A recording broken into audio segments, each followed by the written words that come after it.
Think I'll leave it all behind. I don't wanna wake up and let my dreams die. This moment I'm making mine. Don't tell me I'm wasting time. I'll show you what I'm made of.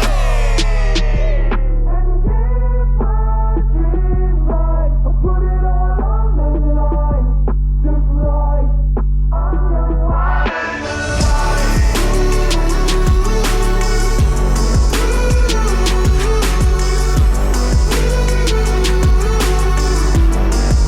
I'm young, wild and alive. Cause fear's not part of the plan. Taking the wheel into my own hands. Green on the signal, foot on the gas tonight.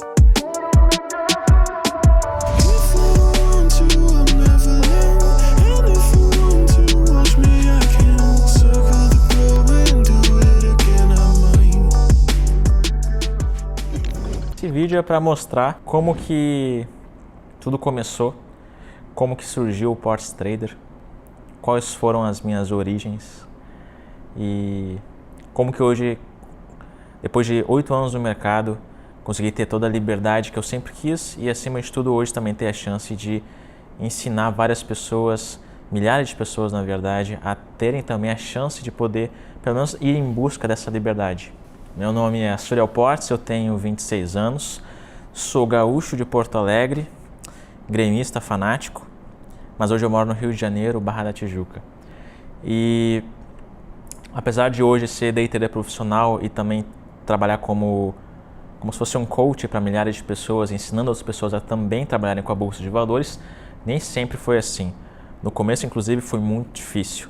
E eu venho de uma família classe média baixa, onde a gente nunca passou fome nem nada disso, mas também nunca foi algo muito abundante, a gente nunca teve coisas sobrando em casa, sempre foi no limite das contas, no limite que a gente podia ter, porque os meus pais sempre foram empreendedores, meu pai era taxista, e aí quando meu pai se casou com minha mãe, ele acabou vendendo táxi, com o dinheiro do táxi acabou comprando terreno, né, em Porto Alegre, e que na verdade também nem era Porto Alegre, era a cidade vizinha de Porto Alegre, chamada Alvorada, mas era 100 metros de Porto Alegre. Então, compramos o terreno com o dinheiro da venda do táxi e começamos a construir a casa, uma casa de madeira. E foi praticamente meu pai que construiu, junto com uma madeireira, mas foi meu pai também que ajudou muita coisa para construir essa casa.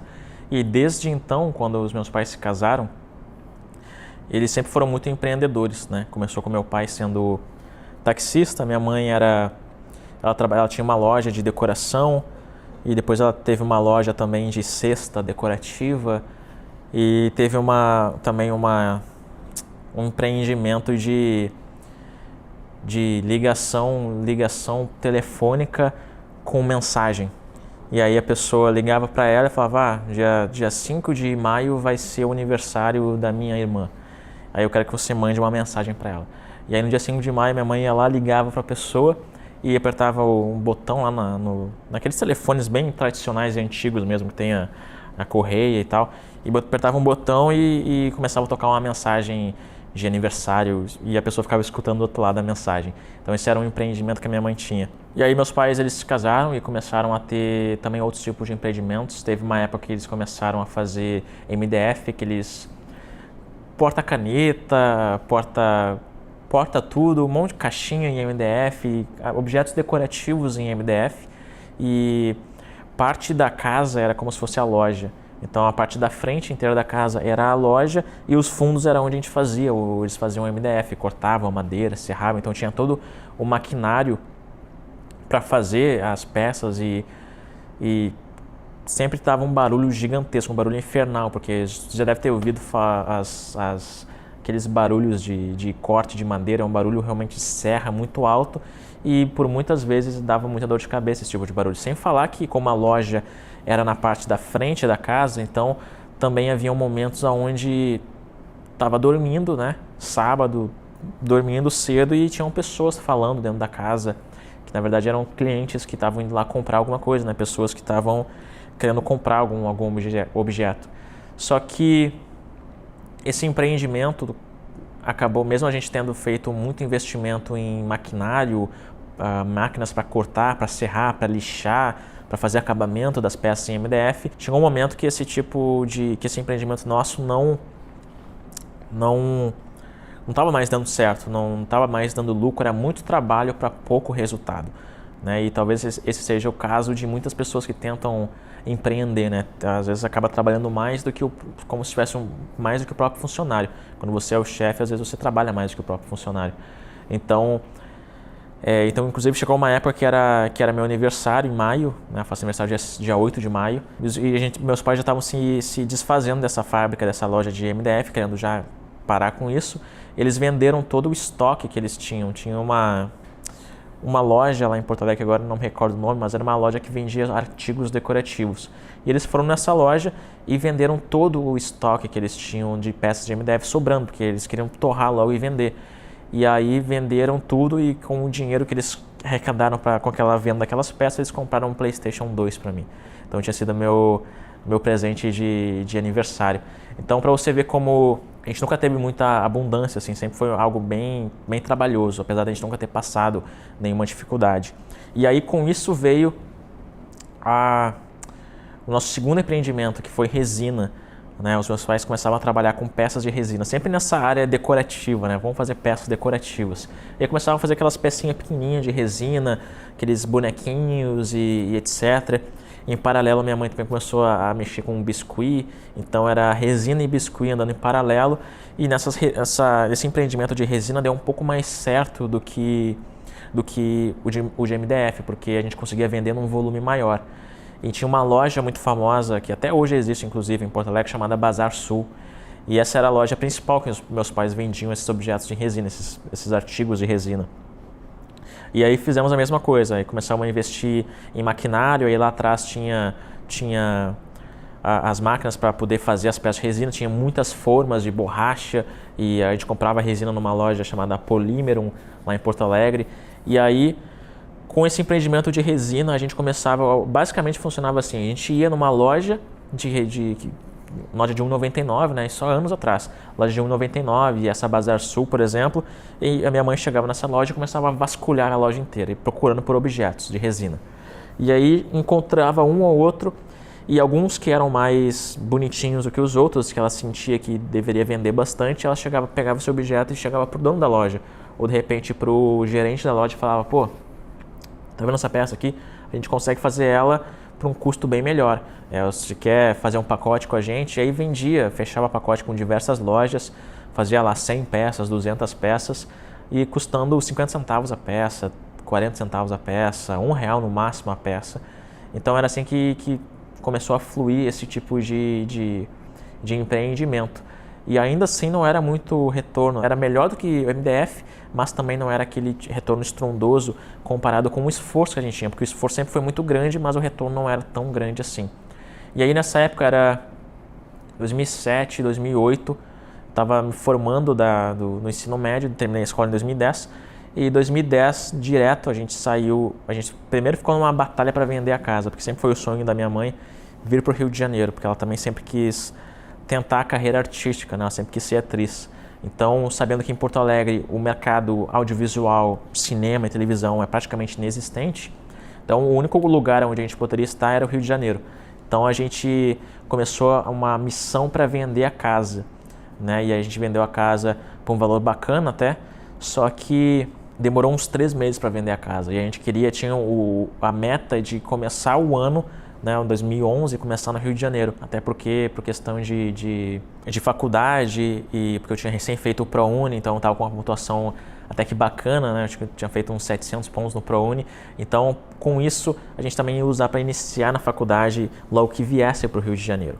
Então, depois de uns longos 3 meses, a gente conseguiu finalmente vender a casa, e com o dinheiro da casa, da mudança, a gente veio para o Rio de Janeiro. Só que o problema é que quando a gente veio para cá, eu não sei por que cargas d'água a gente nunca planejou antes aonde que a gente ia morar, e nem pesquisou lugares para poder morar. Então, quando a gente chegou aqui, a gente ficou praticamente um mês sem saber onde morar, sem encontrar um apartamento para poder alugar. A família sempre foi pequena, né? Então, quando a gente não conhecendo ninguém, a gente teve que se hospedar em hotel, e a gente ficou em alguns hotéis da Zona Sul, porque eram mais baratos, né? Os hotéis de Copacabana. Então, nesses hotéis de lá, a gente vinha para Barra da Tijuca, que é bem longe, zona sul da zona oeste. A gente vinha para cá procurar apartamento e tal, e a gente ficou praticamente um mês assim nessa busca também por apartamento. E depois de passados por volta de um mês, a gente conseguiu encontrar um apartamento para a gente alugar num lugar chamado Vila do Pan, aqui na Barra da Tijuca, no Rio de Janeiro. E nesse lugar, na Vila do Pan, na verdade era um condomínio que foi feito para as Olimpíadas, né? Então os atletas moravam lá, então tinha uma infraestrutura muito boa e tal, já era um condomínio com academia, essas coisas, que era muito luxuoso para quem tinha vindo de uma casa pequena em Porto Alegre, né? Então a gente foi morar nesse condomínio no Rio de Janeiro, na Barra da Tijuca, chamada Vila do Pan, e foi exatamente nessa mesma época, por volta de fevereiro, março, que eu consegui entrar na faculdade. E o louco é que eu estava em 7º lugar na lista de espera do ProUni para cinema, né? E estava em 7º lugar e estava já descrente, né? Eu não achava que ia conseguir entrar. E de repente a gente recebe uma ligação da faculdade e dizendo que eu fui aceito, que eu tinha entrado e que as 6 pessoas que estavam na minha frente, elas simplesmente não quiseram entrar. E aí eu entrei em 7º lugar, entrei para a faculdade de cinema com 17 anos na época, eu faço aniversário em maio. Então, tinha 17 anos, entrei para a faculdade e nessa mesma época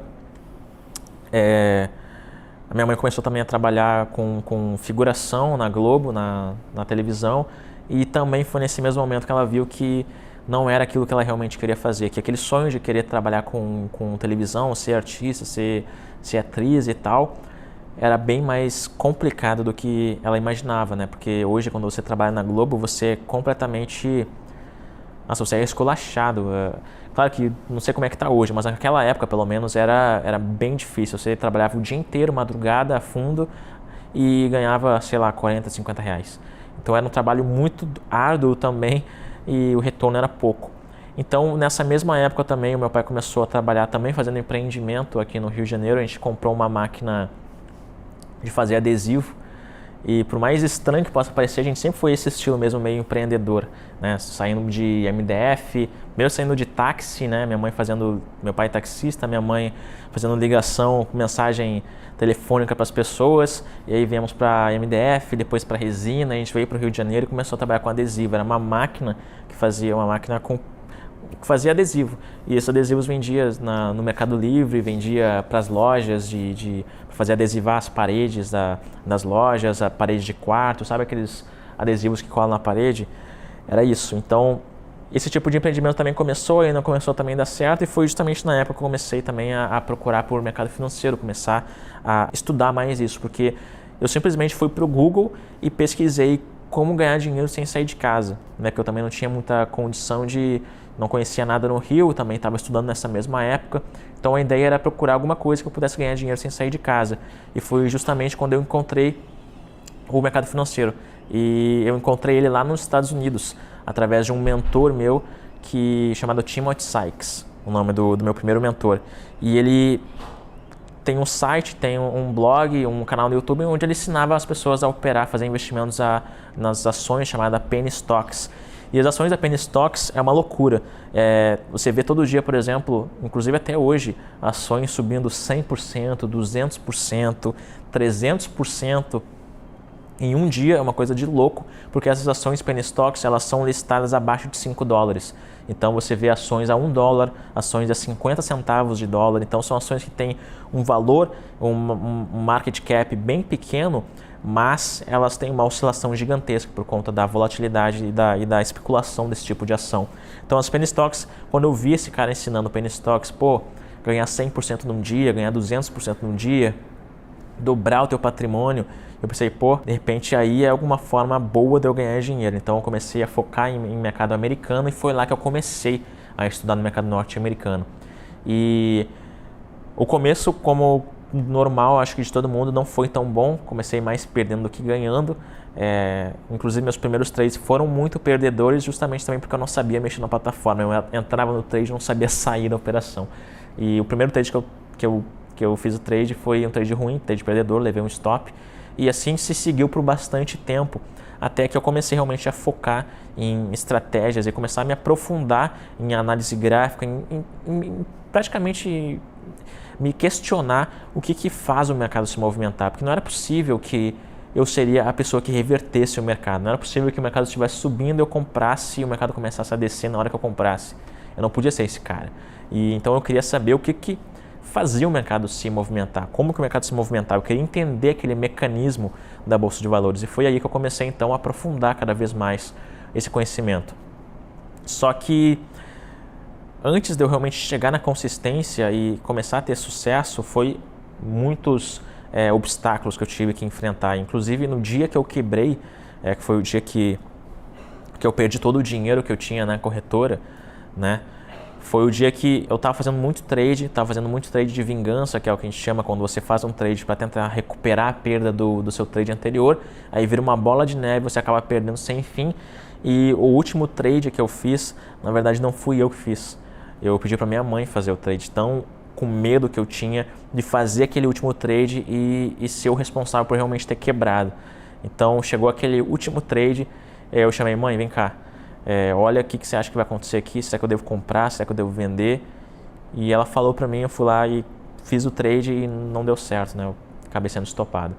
E aí, sendo estopado, eu acabei tendo que ir trabalhar fora, porque obviamente como universitário, ainda mais estudante do ProUni, eu estava ali tentando ganhar dinheiro e eu não tinha dinheiro. Então eu não tinha mais dinheiro para enviar para a corretora. Então eu tive que ir trabalhar fora, procurar formas de ganhar dinheiro para poder continuar então o meu objetivo de trabalhar com o mercado financeiro, com investimentos.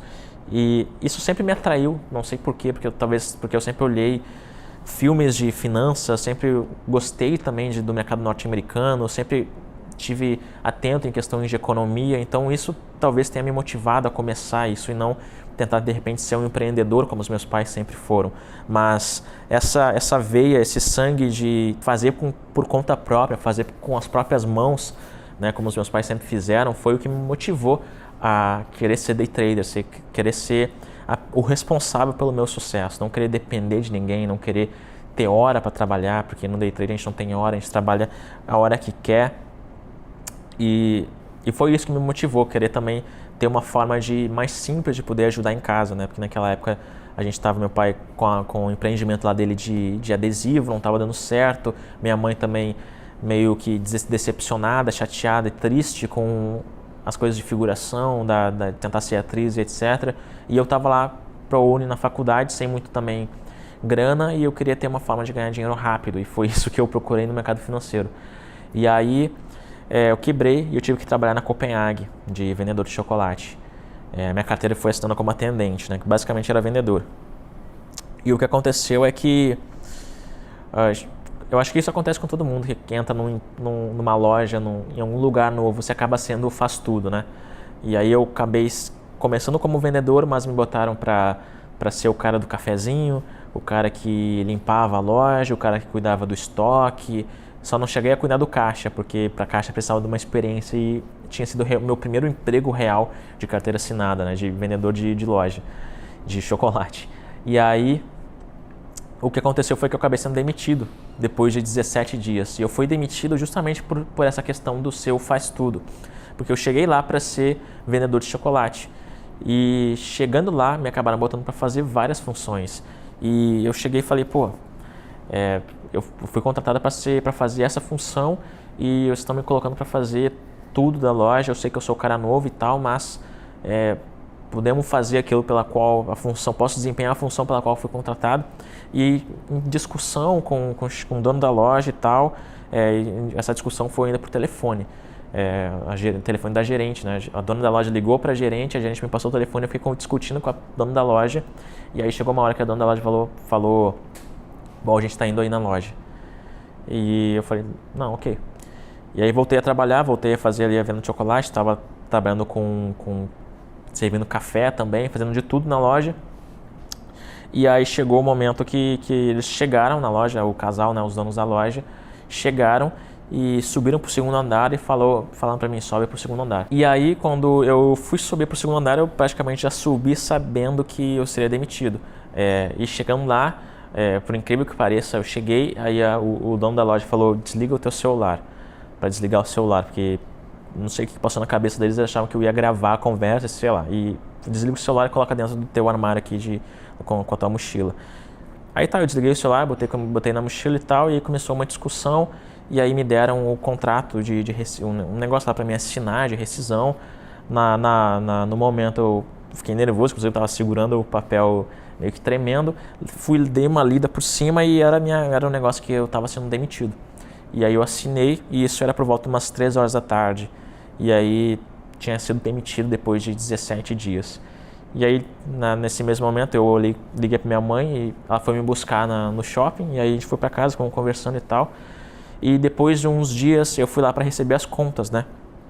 Só que por algum motivo eu sabia que na hora que eu chegasse para pegar o valor que eles deveriam me dar das contas, eu sabia que eles iam de alguma forma tentar passar a perna, tentar me dar menos do que era o certo, né? E aí eu acabei pesquisando na internet site para fazer conta de quanto que você deve receber quando você é demitido. E aí eu encontrei um site lá que fazia toda a contabilidade para você. Você coloca lá o dia que você iniciou, o dia que você saiu da empresa, e eles te dão um cálculo de quanto que você deve receber, né? Férias adiantadas, etc., a porcentagem. E aí eu fui com o papel, né? O valor que eu deveria receber, cheguei lá e deu na certa, né? Eles queriam me dar menos do que era o certo.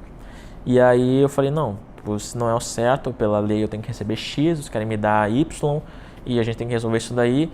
E aí, naquele dia que eu fui lá para receber o valor, eles não me deram nada. Eu tive que depois voltar lá para poder pegar o dinheiro, porque eles tiveram, tá, então deixa eu ver com o meu contador, vou ver com a minha contabilidade, ver se é isso mesmo, se é certo. E no final das contas eu estava certo, eles tinham que me dar mais do que eles queriam me dar. Só que ainda assim, o que eles me deram com os 17 dias que eu trabalhei, não era o suficiente para eu voltar para o mercado. E aí eu tive que pedir dinheiro emprestado para minha mãe. E aí a minha mãe me emprestou o dinheiro e eu sabia que aquele dinheiro que estava sendo emprestado para mim era um dinheiro que ia acabar faltando de algum lugar, né? Porque a gente não estava com meu pai estava trabalhando ainda com adesivo, minha mãe naquela fase lá de estresse e ficava desmotivada com a questão da figuração da Globo, e aí eu sabia que aquele dinheiro que ela estava me dando era realmente porque ela queria que eu desse certo naquilo. Então eu juntei o dinheiro que ela me deu com o dinheiro que é da minha demissão lá da loja da Copenhagen, enviei de novo para a corretora, só que eu achei que dessa vez ia dar certo. Só que teve uma coisa que acabou me prejudicando muito, que foi eu estar trabalhando com o dinheiro dela, principalmente um dinheiro que saiu de dentro de casa. Porque se fosse só o meu dinheiro, né, se eu tivesse trabalhado 1 ou 2 meses, tivesse ganhado alguma coisa para poder voltar, seria o meu dinheiro, seria tranquilo, seria minha responsabilidade. Mas trabalhar com o dinheiro da minha mãe, que se esforçou para ter aquele dinheiro, né, e me dar, acabou colocando uma pressão muito grande. E aí, nessa pressão de ter que fazer dar certo, de não decepcionar também, não decepcionar ela, não decepcionar meu pai, eu acabei voltando. Isso, por mais que tenha me dado muita ansiedade e desespero também de não perder esse dinheiro, acabou me dando um foco também que eu não tinha antes. Porque dessa vez eu não tinha só o meu dinheiro, mas também o dinheiro dela. Então me deu um foco muito grande para mim fazer aquilo dar certo. E dali em diante eu ainda cheguei a quebrar mais uma vez, e nessa segunda vez que eu quebrei eu acabei indo trabalhar como redator, porque na época eu falava já inglês, né? Porque obviamente eu estava operando no mercado norte-americano, tinha que falar inglês, só que eu também falava um pouco de francês. E aí eu comecei a trabalhar como redator e tradutor de inglês e francês num site muito grande chamado Workana. Inclusive até hoje existe esse site, é um site de freela, onde você vai lá, se cadastra, coloca suas habilidades e volta e meia surge algum projeto, alguma tradução, e você vai lá e faz. E aí comecei a trabalhar como tradutor, e aí então como redator eu consegui trabalhar alguns meses nessa profissão de freelancer, né, de redator, de tradutor de inglês e francês. E aí eu consegui recuperar uma grana e voltar mais uma vez para o mercado. E aí, daí em diante, foi a última vez que eu tive esse problema de quebrar, e eu nunca mais quebrei. Aí levei desse retorno, foram 3 anos até eu ter feito meu primeiro milhão. E desde então tem sido uma jornada muito grande, e 3 anos é um tempo suficiente para você aprender muita coisa. Óbvio que eu tive muitos altos e baixos, teve dia que eu perdi valores gigantescos, né? Inclusive teve um dia que eu perdi um valor muito alto que acabou me abalando tão forte que eu acabei ficando praticamente um mês, um pouquinho mais de um mês sem fazer trade, tão grande que tinha sido aquela perda. Então Durante desses 3 anos eu tive muitos altos e baixos até que eu cheguei no grande objetivo de finalmente virar e falar, pô, eu sou milionário porque eu trabalhei no mercado financeiro e eu conquistei tudo que eu conquistei hoje por conta do day trade. E aí passaram mais alguns anos e em 2017, se eu não me engano, ou 2016, eu já estava no auge do mercado financeiro americano, já operando extremamente alavancado, operando pesado pra caramba, fazendo trade de 10, 15, 20 mil reais em questão de minutos, e aí eu resolvi criar o meu canal no YouTube. E aí eu criei meu canal no YouTube e inclusive se você olhar o meu canal hoje no YouTube está escrito Ports Trader EUA, porque foi quando eu estava 100% operando todo dia no mercado norte-americano. O mercado norte-americano funciona 24 horas por dia, então eu fiquei muitos dias operando praticamente o dia inteiro. E aí, quando eu criei o canal no YouTube, é engraçado porque o único objetivo desse canal era simplesmente falar o quão ruim era o mercado brasileiro. E na época, em 2016, 2017, o mercado brasileiro era basicamente o mercado de ações, onde você via as ações Petrobras, Vale, Bradesco, Itaú, etc. subindo 0,5% no dia, 1% no dia. E para mim isso era uma coisa ridícula, porque eu estava no mercado norte-americano, nas penny stocks, mercado futuro norte-americano, eu via ações subirem 100% no dia, 200% no dia, 80% no dia. E eu via aqui no Brasil a ação subindo 0,5%, 1%, eu achava que a pessoa estava literalmente perdendo dinheiro, deixando de ganhar dinheiro por operar nesse mercado. Então, inclusive meu primeiro vídeo no meu canal do YouTube é eu mostrando um trade nas ações da Twitter, as ações de uma ação do mercado norte-americano.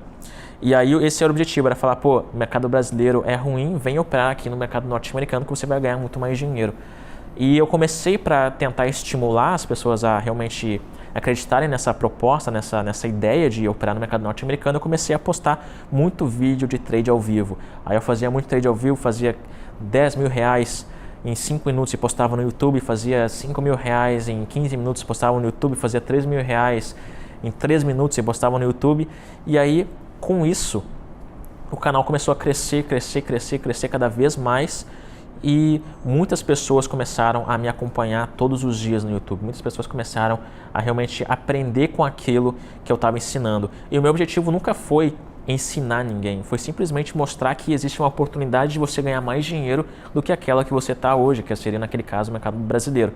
Então esse era o meu objetivo, só que muitas pessoas começaram a perguntar, pô, caraca, como é que você ganhou esse dinheiro? Me mostra como é que você faz, quero aprender também, quero ser assim, quero fazer isso, quero ganhar desse jeito. E aí, a partir daí, eu comecei a criar vídeos mais educacionais, ensinando como analisar o gráfico, como fazer estratégia, como ganhar dinheiro, etc, etc. E depois de bastante tempo, hoje o meu canal no YouTube é o maior canal de day trade do Brasil, e está crescendo cada vez mais, é mais de 1.000 pessoas por dia. E a partir daí, com o crescimento do canal, o canal hoje acabou se tornando o maior canal de day trade do Brasil, com mais de 300 mil pessoas, é o número 1 do Brasil que fala especificamente de day trade. E tudo isso por conta de mais pessoas quererem aprender a serem day traders. Só que com o passar do tempo, eu acabei abrindo mais os olhos para o mercado brasileiro e principalmente para o mercado futuro brasileiro. E o mercado futuro brasileiro, na minha opinião, hoje é, o melhor mercado para você começar do zero. Diferente de mim que comecei nos Estados Unidos, operando penny stocks, operando em dólar, etc. Há 8 anos atrás, quando o dólar valia R$2, onde a conta era quanto que vale $1 a R$2. Então, naquela época era muito mais fácil. Hoje, com o dólar alto e também pela questão tanto burocrática e estratégica do mercado norte-americano, de valor, de você ganhar muito dinheiro lá e também poder perder muito dinheiro, é recomendado que comece se operando pelo mercado brasileiro, especificamente o ativo Domini Índice, não pelo mercado de ações, que é o clássico que todo mundo começa, investindo em ações, comprando ações para longo prazo, etc.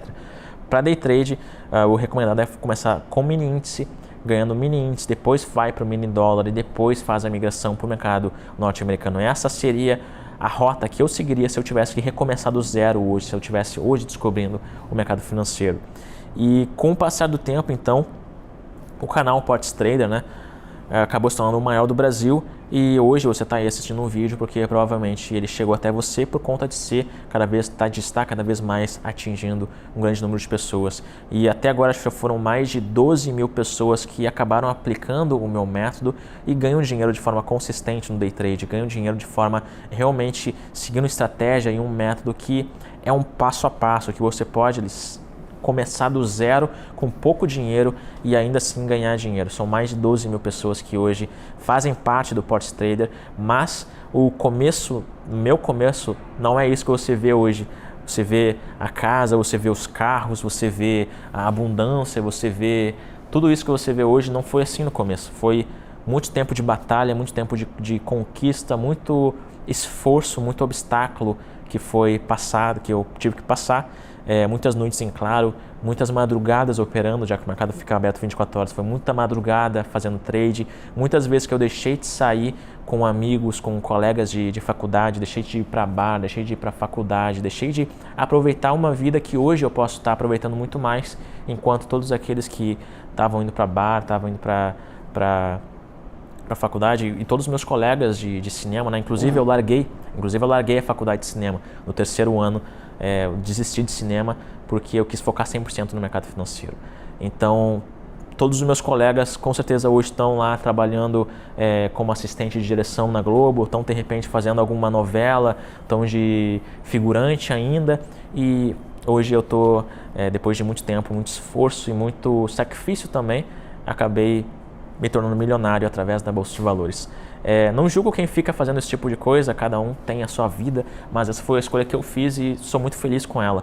E se hoje você está começando do zero na Bolsa de Valores, é importante que você saiba que o jeito certo só existe um de você começar, é você começar com aquilo que realmente funciona, é você ter uma boa base de mercado, é você aplicar estratégias que realmente funcionam, é você ser consistente, é você ser disciplinado para realmente estar em busca do melhor resultado, para você não cair naquele método infalível, porque vai ter vezes que você vai perder dinheiro e isso faz parte do mercado. Uma frase que eu sempre falo é: você não está aqui para ser perfeito, você está aqui para ser lucrativo. Então, quando você começa no mercado, os passos mais certos de você seguir é você procurar por uma base de mercado, você procurar por estratégias, você procurar por formas de se tornar consistente, e para isso existe esse canal do YouTube. Não é à toa que é o maior canal do Brasil, e você pode aplicar cada um dos métodos que eu te ensino aqui, que com certeza você vai ganhar dinheiro.